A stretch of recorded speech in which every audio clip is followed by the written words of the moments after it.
Guys, it's Ridge Wallace for RealSportsTalk.com on my Facebook channel, my YouTube channel, coming at y'all for a second time tonight, doing my spring practice, post-spring college football top 25 review. I'm going to do 1 through 10 in order, and then I'll do some other teams that stuck out for me from 10 through 25.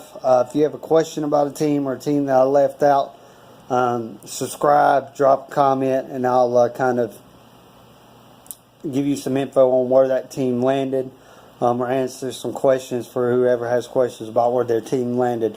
But we've got a long way till college football, but not that long. We've only got June and July and August, 3 months, but not that long. Before you know it, guys, they'll be kicking off the first game, and the first weekend will be here, and then the season will be here before you know it. So just kind of hang on to highlights and spring games. I think I'll watch Florida State spring game at least once a week just to know that college football is about to be here. But let's hop right into it. So I'm going to go from 1 to 10, and then I'll give you my thoughts on 1 through 10 and then some other teams that land within the top 25. Number 1 is Ohio State. Number 2 is Florida State. Number 3 is Alabama. 4, Southern Cal. 5, Penn State. 6, Oklahoma State. 7, Clemson. 8, Oklahoma. 9, Washington. 10, Auburn. My thoughts overall, I don't think 1 through 4 change before the actual season rolls around. I think Ohio State will probably come in number 1 team in the country. They could fall to number 3. They could put Alabama at number 1 in the country, and I could see them doing that just for money purposes. The ESPN might want to have 1 versus 2 in Atlanta to open up the season. I couldn't imagine a bigger way to promote that game than number 1 Alabama versus number 2 Florida State. I think they're justified to be in the top 4, and top 3. Alabama does have Jalen Hurts coming back. Bo Scarborough's coming back for FSU. Alden Tate, Kirkpatrick, Akers, DeAndre's coming back. That defense got sweat. Derwin James coming back. McFadden's coming back. So they've got a lot of players and a lot of talent on both of those teams. I can see them falling at 1 and 2.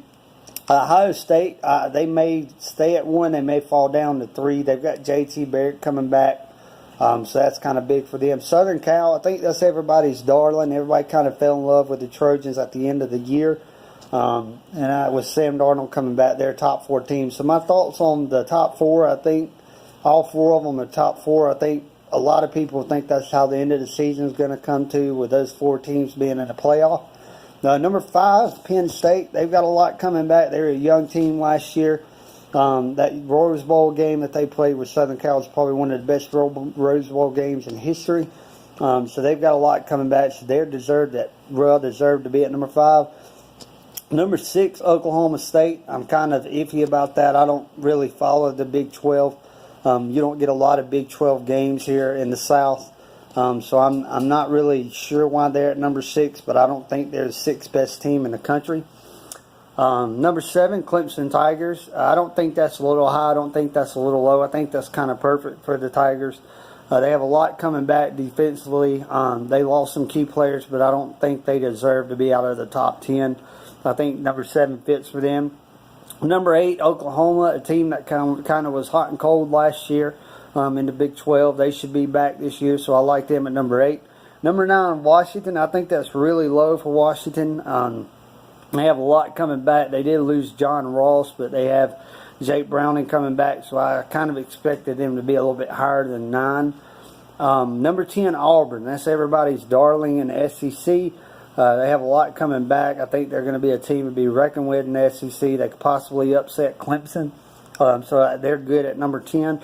Talk about some other teams outside of 1 through 10, but in the top 25. Number 12, LSU. That's kind of shocking for me. Number 14, Michigan. They fall to number 14. They lost a lot coming off last season. Miami at number 15. A lot of young talent coming back. Number 21, Florida. A lot of young players coming back. And number 22, Virginia Tech. They could be a really good team this year in Justin Fuente's second season.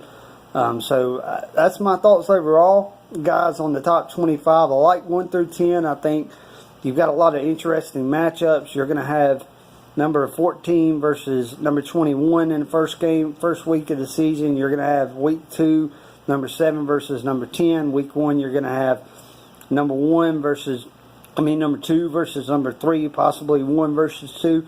So that's my thoughts overall on the top 10, the top 25. Boise State landed at number 24, which I thought was interesting.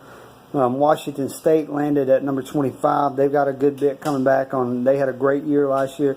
So overall, I think those teams kind of fall into place. I like that top 10. I like that top 25, and not a lot that stands out. I think every team was kind of justified for where they put them, and kind of just my thoughts overall, guys. So that's your top 25 spring football review, post review, and I'm excited to see how these numbers change and teams change come fall. But I don't expect a lot of change from 1 through 10 come fall. They'll probably pretty much be a mirror image of this when the first preseason rankings comes out. But that's it.